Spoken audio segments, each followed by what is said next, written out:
हमारी आज की कहानी एक नदी के किनारे से शुरू होती है, जिस पर एक लड़की बैठी हुई थी।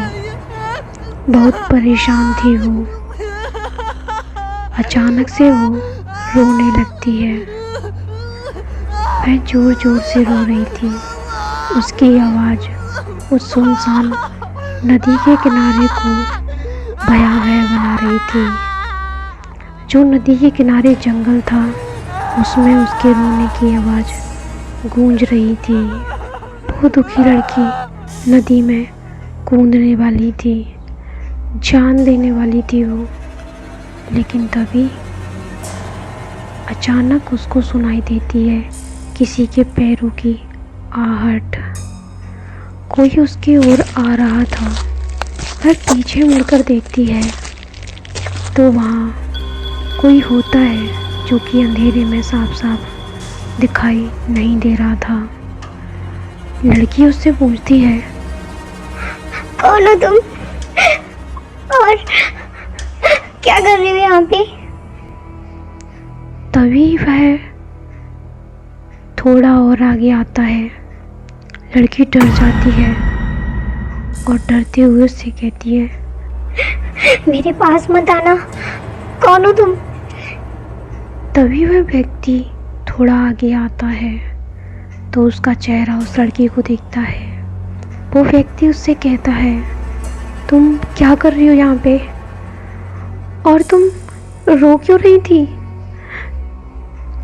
आखिर तुम करना क्या चाहती हो?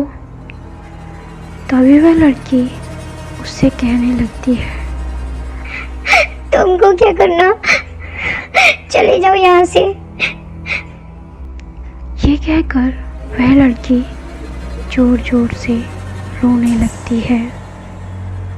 तभी वह व्यक्ति उससे पूछने की कोशिश करता है कि आखिर वो क्यों रो रही है। वह व्यक्ति समझ चुका था कि वो लड़की नदी में कूदकर जान देने वाली है।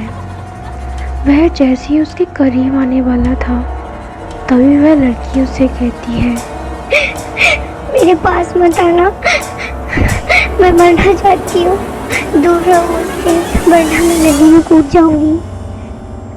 ये सुनकर वो व्यक्ति वहीं पे खड़ा हो जाता है और उस लड़की को समझाने की कोशिश करता है। लेकिन वो लड़की उस व्यक्ति को आगे आने नहीं दे रही थी। फिर भी वो व्यक्ति उसको बातों में उलझाकर धीरे धीरे आगे बढ़ रहा था। वह धीरे धीरे उसके पास पहुंच जाता है। लड़की लगातार रोती जा रही थी। तभी वहाँ पर एक औरत आती है भागते हुए। वो उस व्यक्ति से कहती है, मेरी बेटी को बचा लो प्लीज, मेरी बेटी को बचा लो। ये सुनकर वह व्यक्ति समझ जाता है कि ये इस लड़की की माँ है और वो उससे कहता है, आप चिंता मत करो, अब मैं यहाँ हूँ। ये कहकर वो उस लड़की को पकड़ लेता है, जिससे वो लड़की नदी में ना कूदे। उधर वो औरत उस व्यक्ति को शुक्रिया अदा कर रही होती है और धीरे धीरे रोते हुए उसके पास आ रही होती है। लेकिन तभी अचानक उस लड़की की आवाज़ जो रो रही थी अजीब हो जाती है।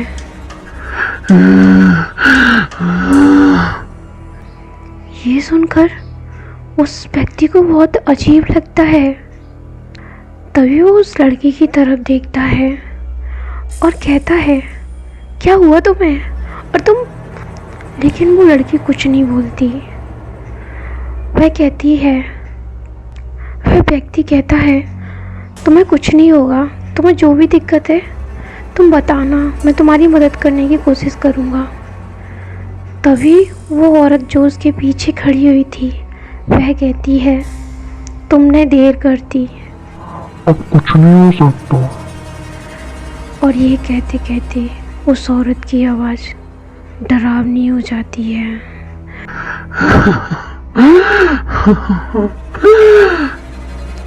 अब व्यक्ति बहुत ज़्यादा डर गया था। उसने उस लड़की को छोड़ दिया और वो पीछे हट गया। उसने देखा कि उस लड़की की आंखें सफ़ेद हो चुकी थीं और वो लड़की बहुत अजीब दिख रही थी।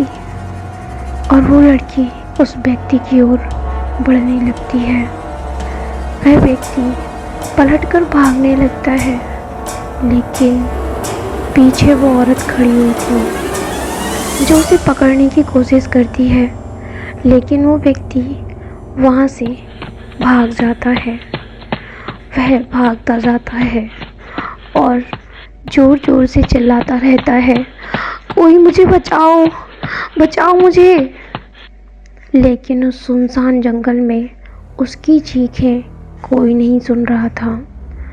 बहुत दूर तक भागकर आने के बाद वो व्यक्ति थक जाता है, तो वो रुक जाता है और पीछे पलट कर देखता है, लेकिन उसे अपनी तरफ कोई भी आता नहीं दिख रहा था।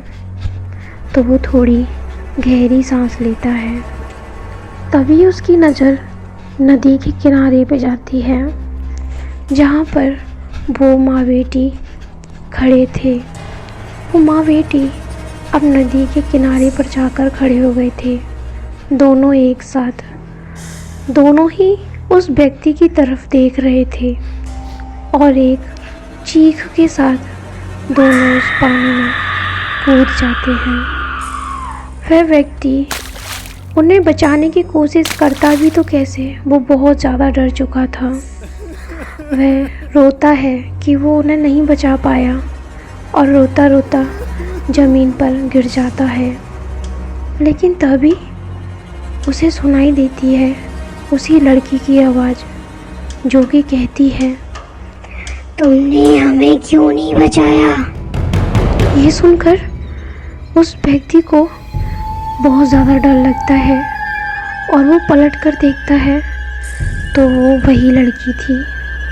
वह इतना ज़्यादा डर जाता है कि वो वहीं की वहीं बेहोश हो जाता है। सुबह होने के बाद वहाँ कुछ गांव वाले आते हैं, जो कि उसे वहाँ पर पढ़ा पाते हैं। तो वो उसे होश में लेके आते हैं और उसे सारी बात पूछते हैं। वह व्यक्ति सारी बात बता देता है। तब गांव वाले कहते हैं कि बहुत पहले, या यूँ कहें बहुत सालों पहले, एक माँ बेटी इस गांव में रहा करते थे। बचपन में ही उस लड़की का पिता गुजर चुका था। माँ ने उसकी परवरिश की थी, लेकिन एक दिन कुछ बुरे लोगों ने उसके साथ ज़बरदस्ती कर दी। इसकी सज़ा उस बेचारी को भुगतनी पड़ी। सब लोग ताने देते थे उसको, जबकि उसकी कोई गलती नहीं थी। लेकिन फिर भी वो माँ बेटी इस गांव में रह रहे थे। उसकी माँ ने उसका रिश्ता तय करना चाहा, जिससे उसकी शादी हो जाएगी तो शायद वह यहाँ से निकल जाएगी। लेकिन किसी ने लड़के वालों से ये बात कह दी कि उसके साथ ज़बरदस्ती हुई है। जब लड़के वाले उसे देखने आए तो वो भी ये कहकर वहाँ से चले गए कि हम ऐसी लड़की से शादी नहीं कर सकते जिसके पेट में किसी और का बच्चा हो। ये सुनते ही वो लड़की बहुत दुखी हो गई और घर से निकलकर भाग गई। लेकिन उसकी माँ उन लोगों के पैरों में पड़ी हुई थी, कैसे मत चाहिए, मेरी बेटी को छोड़ के मत चाहिए, इसमें उसकी कोई गलती नहीं है, उसने कुछ नहीं किया। लेकिन कोई कहाँ सुन रहा था। वो लोग चले गए। तभी उसको याद आता है कि उसकी बेटी घर से भाग कर जा चुकी है। वो अपनी बेटी के पीछे पीछे भागती है, क्योंकि उसे पता चल गया था कि कहीं वो गलत कदम ना उठा दे। वह उसके पीछे पीछे आती है तो वो देखती है कि उसकी बेटी ने नदी में छलांग लगा दी थी। वो वहाँ मौजूद लोगों से बहुत मदद मांगती है कि कोई मेरी बेटी को बचा लो, कोई मेरी बेटी को बचा लो, मैं तुम्हारे हाथ जोड़ती हूँ। लेकिन कोई भी उसकी मदद करने के लिए आगे नहीं आता। हार कर वो औरत खुद भी उस नदी में कूद जाती है अपनी बेटी को बचाने, लेकिन उसे तैरना नहीं आता था, इसलिए वो और उसकी बेटी दोनों ही मारे जाते हैं और उनकी बॉडी भी कभी नहीं मिली, इसलिए उनका अंतिम संस्कार भी नहीं हो पाया। लेकिन कुछ दिनों बाद ही उन लोगों को उस नदी पर दिखाई देने लगी हैं। अब यहाँ पर उनकी आत्माएं रहती हैं, इसलिए इस नदी पर कोई नहीं आता, डरते हैं सब लोग। आज तक उन लोगों के हाथों से कोई नहीं बचा, और जो बचा है वो पागल हो जाते हैं। पता नहीं उन्होंने तुम्हें कैसे अच्छा भला छोड़ दिया, कुछ नहीं किया तुमको। लेकिन वह व्यक्ति जानता था कि उसे क्यों छोड़ा, क्योंकि वो उनकी मदद करना चाहता था, पर वो उनकी मदद नहीं कर पाया। तो फ्रेंड्स, कैसी लगी आपको ये कहानी कमेंट करके ज़रूर बताना। अगर कैसे आपको इस कहानी सुनना पसंद है तो प्लीज़ यार चैनल को सब्सक्राइब ज़रूर करिएगा। तो फिर मिलते हैं नेक्स्ट वीडियो में, तब तक के लिए बाय।